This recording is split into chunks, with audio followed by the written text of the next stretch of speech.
皆さん大変です。睡眠しっかりとってますか？私はお父さんのいびきがうるさすぎてあんまり最近寝れてないです。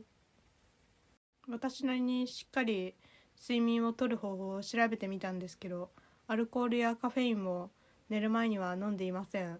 あと PC やスマホを寝る前にも見ないように気をつけています。でもいびきがうるさいとなかなか寝れないですよね。皆さんどうしているのかコメント欄でぜひ教えてください。